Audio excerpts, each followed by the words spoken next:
Hello everyone and welcome back to Versus. I'm your host Mark Ellis and this is the show where we take the finest of art, the most legendary of artistes, and today, the sharpest claws of comic book lore and celebrate them by engaging in mortal combat. And for a couple of heroes who march to their own, or to their people's own drum, I don't think combat is going to be a problem. Finally, after years of waiting, we get to see Black Panther and Wolverine tussle on the big screen. If you're watching this episode on a big screen, it might actually happen someday at the movies, who knows? But for now, we're taking a look back at the film careers of T'Challa and Logan Howlett, how they got their start, how much coin and critical praise they generated, and who really is the best at what they do. You don't have to do this. Maybe you do. It's hard to argue with either for many reasons. One, they're fictional, but also they starred in their own impressive line of franchise films, forging a legacy that is still going strong in one form or another to this very day and beyond. In one corner, we have Wolverine. He also goes by the name Logan. He's played by Hugh Jackman, has a short temper, and really lives for that moment when he gets to flex his claws.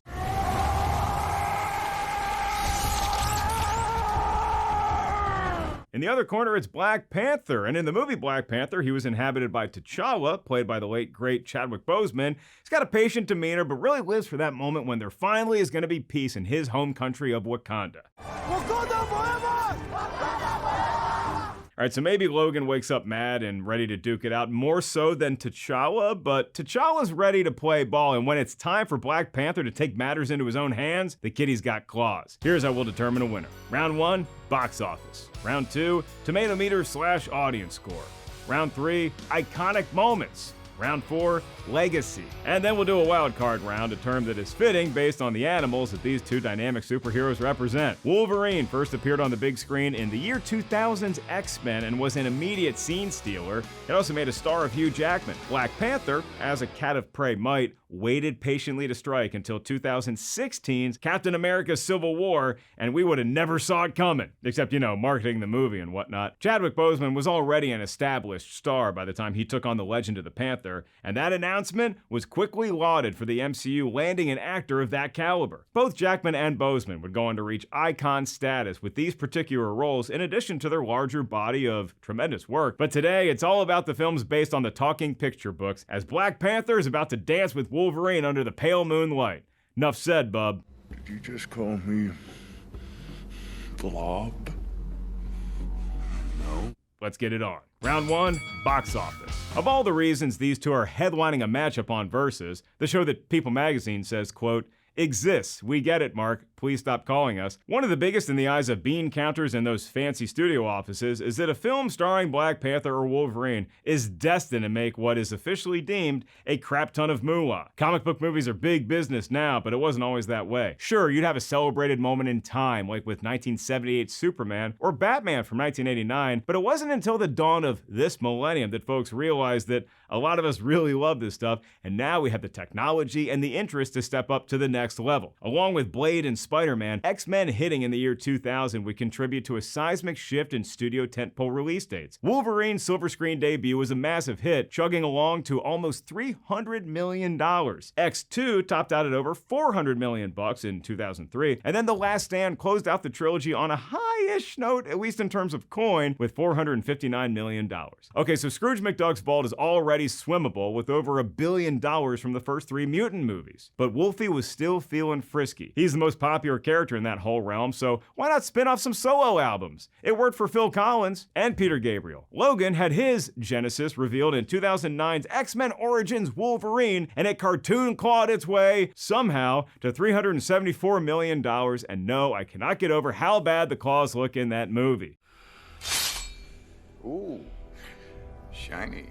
He pops him out, and I expect Bob Hoskins and Roger Rabbit to leap and attack at any minute. The Wolverine did rebound in 2013. I watched it again last night. When it was in the theaters, $416 million grossed. Then X-Men Days of Future Past set the high bar for the entire franchise at almost $750 million in 2014. Logan closed out Hugh Jackman's run, we thought, in 2019, raking in $614 million to keep him cozy in a fancy retirement home.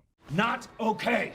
While we were all meeting these X-Men for the first time in 2000, Black Panther had the luxury of joining well-known Avengers like Captain America and Iron Man for the 2016 melee that was Civil War on its way to Are you sitting down? $1.1 billion haul. Sure, we were excited to see our established hero scrimmage, and also look, it's a new Spider-Man, but Black Panther was part of the fire that made that ticket so hot. And the post-credit scene in that film, it's all about teasing his solo project, which was accurately titled Black Panther and released in 2018. Oh right, that movie demolished even harder at the box office, notching $1.3 billion with a release date in February. The film became an immediate cultural touchstone as Chadwick Boseman was playing the first black superhero to lead a film in the MCU over 15 years after we first saw Wesley Snipes in Marvel's Blade trilogy. Black Panther Wakanda Forever has plenty of buzz around it for different reasons. It's slated to close out Phase 4 of this cinematic universe. Phase 3 was highlighted by the 1-2 punch of Avengers Infinity War and Endgame, and in a story we're just now breaking here,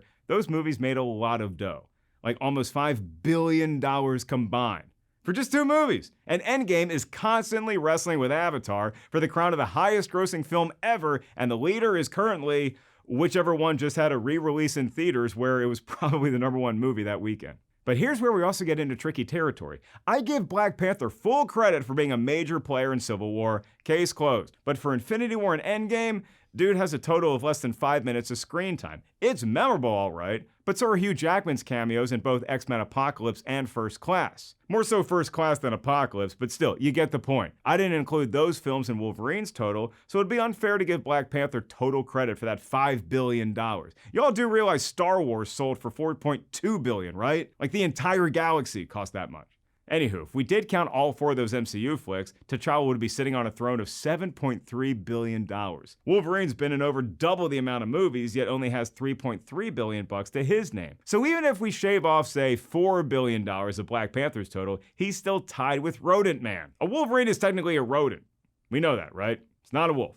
So let's take a look at the law of averages. It's not good for Wolfenstein. I mean, he's got $474 million per movie, and that's great, but Black Panther has had $1.2 billion per featured outing. Wolverine has been flexing on the big screen for significantly longer, and that could help him in the coming rounds, but for right now, Black Panther has just hauled in too much cheddar for a debate. He wins round 1 and takes the lead 1-0. You might want to pick up the pace. Round 2, Tomatometer/audience score. For all of you who are yelling at me, either through your TV or your streaming device, or the one person I can hear angrily stomping 1 floor above this studio, can I just explain that money talks, okay? Much more than either one of these characters does, as a matter of fact. They're bigger on actions and symbols than word salads, but you know who does love verbs and nouns and gerunds so much that they sometimes get paid by them? Critics. Oh yeah, they have plenty to say about both Legends live-action flicks, and all those opinions get factored into the Tomatometer. Why? But fret not, ye stompers of earth. I really think they're wearing cowboy boots upstairs. There might be an actual horse on that floor. It doesn't matter what mode of transportation you took to the movie theater. It could have been a horse, a car, legs. If you saw a movie, you can also have your take added to the mix with the verified audience score. And judging from how many movies we're honoring here today, y'all really like these two. Like a lot. Sally Field Oscars speech level affection. Fun fact, Black Panther, tough to beat. That's not up for debate, but did you know he's never starred in a film that's under 90% on the Tomatometer? Sure, Infinity War's at 85%, but he's in it for less than 3 minutes. And 85%, by the way, still good enough to get you into most any college you want to go to, kids. The high bar for Black Panther is the movie of the same name, and it rests at 96%. Stunningly, that movie also represents the low bar for his audience score, which is again still good, but only at 79%. Captain America Civil War is more evenly dispersed with a 90% Tomatometer complemented by an 89% audience score. Wolverine, as inhabited by Hugh Jackman and only Hugh thus far, makes a strong contender against the Panther in this round, as he has 2 films that are in the 90s on the TM. You wanna guess? 3, 2, okay, I can't wait any longer. It's Days of Future Past, starring him and his Tookus at 90%, and then Logan shimmied past that standard for a 94%. Both those films are also pure with the audience, logging in 90% for Logan and a 91% for Days of Future Past. But the risk that comes with bringing as many movies to the table as a Wolverine does is that eventually there's gotta be a dud in there somewhere, right? Well, Ryan Reynolds' Deadpool would be happy to tell you about it, you know, when his mouth isn't sewed shut in Wolverine Origins. It's memorable. I don't want to say that title again.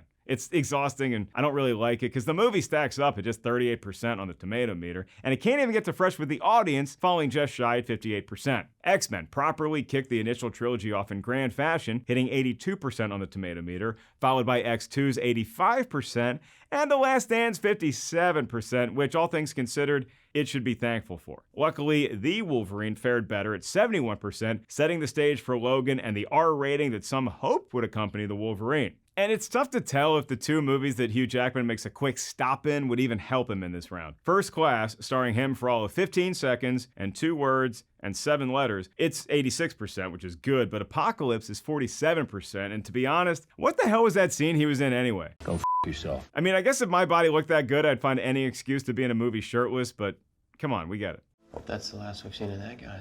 T'Challa is far less vain. He's never selfish, so I'll ask him if we may consider Endgame and Infinity War. Endgame's at 94%. And really the bottom line is this.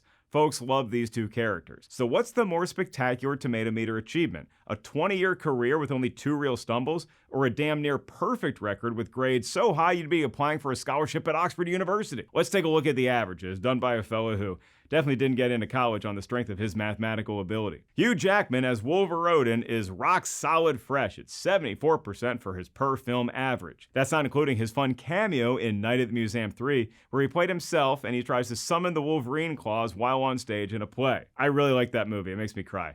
Ask me about it later. Thanks, buddy. He recognized you? Yeah, that was awesome.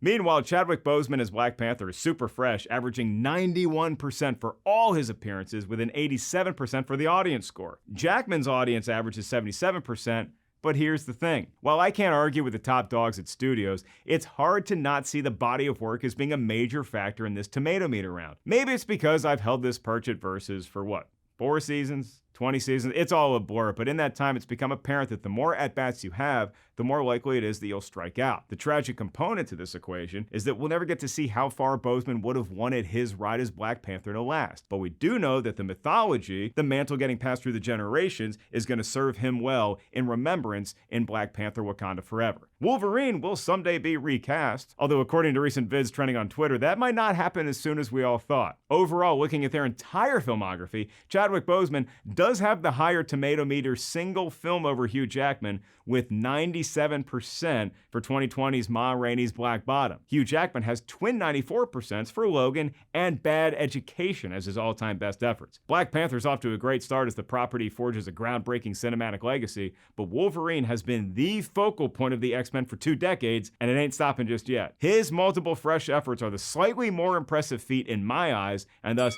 he wins the round, tying the score at 1-1. Thank you.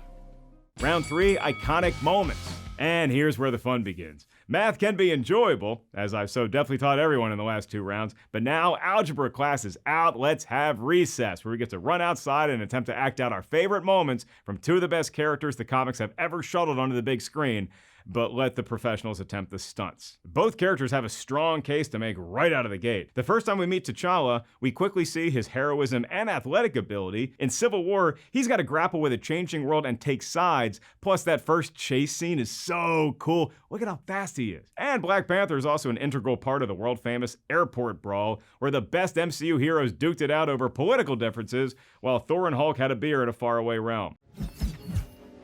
I'm Clint. I don't care.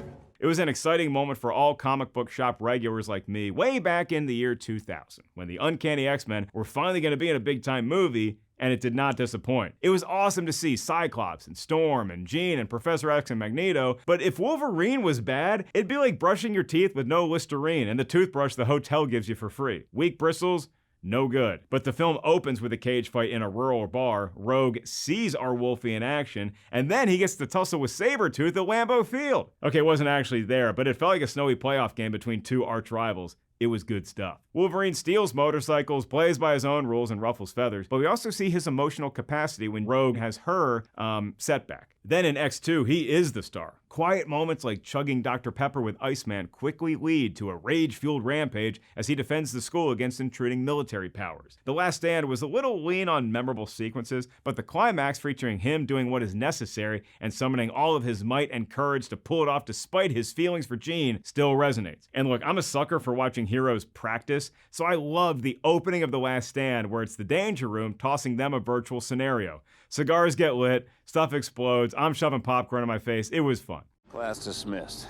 I do remember getting mad at X-Men Origins for a couple reasons. A, the movie wasn't good. B, the claws looked like a Cool World outtake. And C, it was disappointing because the opening 10 minutes of that movie are fire. Deadpool's there. Sabretooth and Wolfie fighting in a war together. Which war, you ask? All of them. But I was also bummed because there was a good post-credit scene apparently that I missed. This was back in 2009 and I hadn't yet adjusted to the fact that now we need to stay in our seats for 15 extra minutes to see what's next. God, you ever shut up, pal? One of the best examples of this very post-credit scene phenomenon would be at the end of Civil War, where I did stay, and we got our first glimpse of Wakanda. Black Panther picked up the action a couple years later and plays out as one long, memorable moment. The emotional weight, not to mention the great battles, Black Panther and Killmonger going at it. It's among the most powerful in all the MCU. And the fight with Winston Duke's M'Baku is great as well. Letitia Wright's Shuri isn't just a tech whiz, she also brings a sense of humor deep inside T'Challa to the forefront.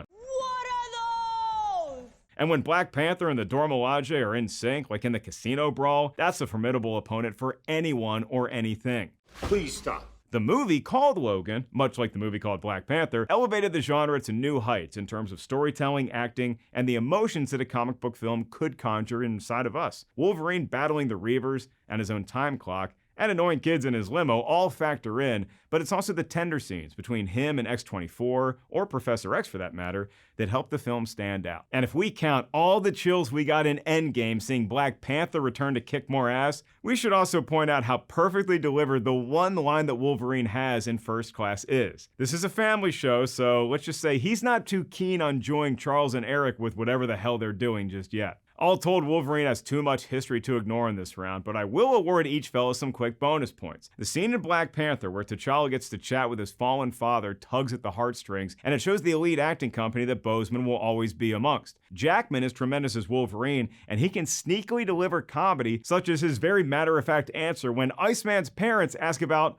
what he teaches at the school. Art. The art teacher takes round 3, and suddenly Wolverine goes up 2-1 over Black Panther. Attaboy. Round 4, Legacy. And now we arrive at one of the tougher rounds in the history of this show to judge.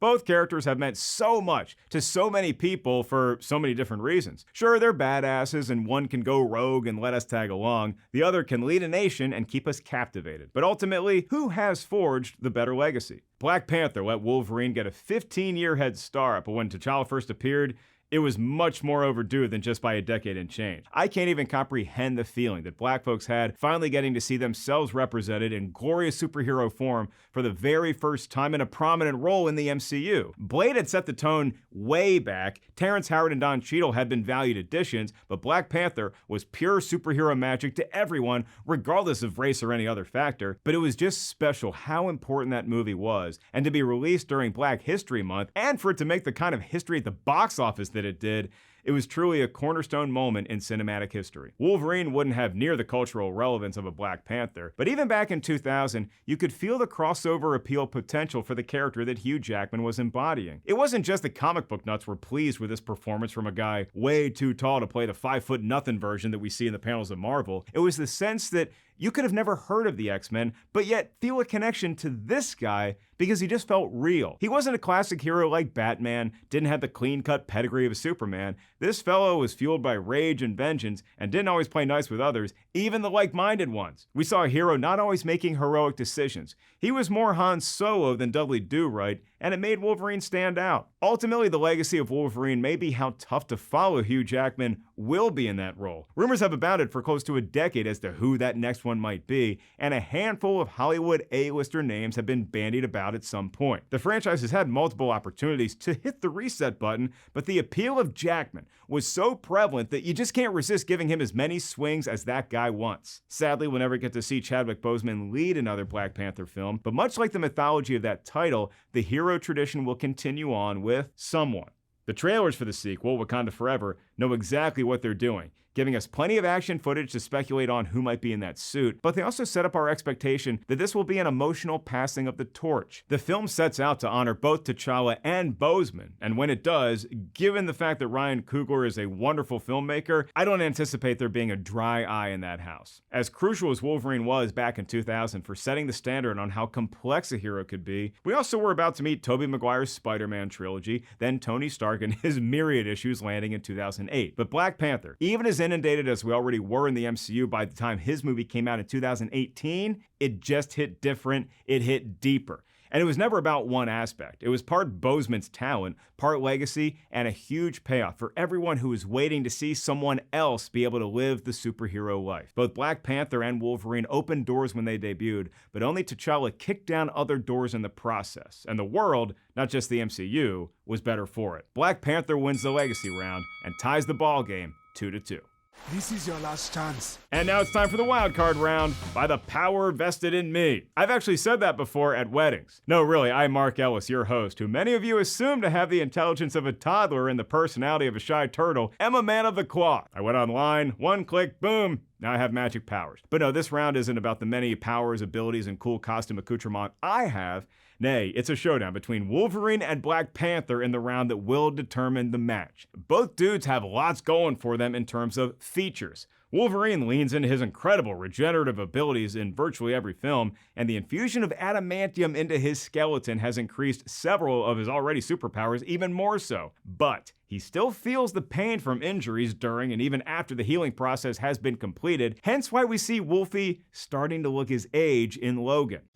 That hurt. For T'Challa, taking on the mantle of the Black Panther meant getting in touch with his spiritual side. In the comics, this helps him defend against mystical spells that might be cast towards him or his land, and he can also manifest certain qualities from nature and the spirit world as needed. But he and Wolverine also have a natural athletic prowess that speaks to their awesome nicknames. They can move, fight, and recover with greater speed and dexterity than us normies. And Wolverine additionally has the ability to smell out enemies coming from a much greater distance than old regular Joes. That's one thing him and my dog actually have in common. But Black Panther also has that suit, full of hidden goodies that can distract a foe or help carve a number of sharp incisions into them. Speaking of claws, Wolverine has the most famous set this side of Freddy Krueger. They were already a pretty dense bone when they teamed up with adamantium during another experimental trial for this weapon. Well, trust me, you do not want to be on the receiving end of those puppies. If we get more philosophical, just for a sec, Black Panther and Wolverine have very different outlooks on how to go about being a hero. T'Challa wants to carry on a hallowed legacy and keep his people, his land, and the tech and resources therein secret and safe. Logan just wants all that stuff for himself. Logan, we work as a team. Yeah, good luck with that. It's not necessarily being selfish, it's just that he's always been a loner and can't really open up to a lot of folks. He'd make a great stand-up comedian. Both have powers that could help neutralize each other if it ever came down to a good guy brawl. I'm not sure who I'd pick, as they both have plenty of friends. T'Challa has all of Wakanda. Wolverine's got the X-Men. I think Wakanda would fight harder for their guy, but those tribes do have some internal strife occasionally. The X-Men, I don't know that they would even call Wolverine a friend all the time, but let's be honest. They know they need him to be upright, both to defend against evil and to, keep this franchise making money. He's telling the truth. If all these powers and abilities end up being a tie, then it makes my call for this match even tougher. Black Panther, as a film, had the ability to unite so many folks, including newcomers who could finally feel represented on screen in an exciting new way. There may never be another cultural moment in comic book films akin to what we saw in 2018 with Black Panther. It was just that powerful. And having Chadwick Boseman perfectly nail the performance by becoming not just a superhero, but a fully fleshed out character was awe-inspiring. There's little chance we'll see something become bigger than that in a film anytime soon, and if we do, it's not going to be a Wolverine flick. Conversation's over. But as far as playing and inhabiting a character, Hugh Jackman got an opportunity and ran with it longer than anyone else had in history. Seriously, he set a Guinness World Record for the longest time playing a single comic book character in movies. Some feel that mark was broken when Tobey Maguire and Willem Dafoe returned to their roles in Spider-Man No Way Home, or you can make a case for Michael Keaton as Batman if he ever comes back and, we actually get to see the footage. Come on, y'all. Make Batgirl happen. But I'd still go with Wolverine because Hugh Jackman has consistently carried that mantle since since day one, never acted fatigued by it. Rather, it seems to energize him to this very day without pigeonholing him into just one role. In terms of individual films, Black Panther is up there with Superman 78, Batman 89, Logan, Endgame, The Dark Knight, and maybe surpasses all of them in terms of the greatest comic book film ever. But as one person becoming a beloved character, I have to go with the length of time and commitment to craft that Hugh Jackman poured into Wolverine. There's hopefully many more adventures for both characters to come as we all honor Chadwick Boseman with each new Black Panther outing. But for this match and all it entails, Wolverine gets the win in the wildcard round and thus takes the match. Can't thank you both enough for everything. Keep in mind that this is all just a fun way to celebrate two great actors legitimizing a pair of the coolest superheroes ever. So whoever you think was the real winner today, that is the right answer. I'm just one guy looking at numbers and history and factoring in opinions. Wolverine got it today. I could wake up tomorrow and say Black Panther should have gotten it. Hit me up on social media with your take at Mark Ellis Live, and stay tuned right here at Rotten Tomatoes for all the latest in the world of TV, movies, and all the superhero stuff in between. Thanks for watching Versus. And in the words of Wolfie, I really actually do think enough said.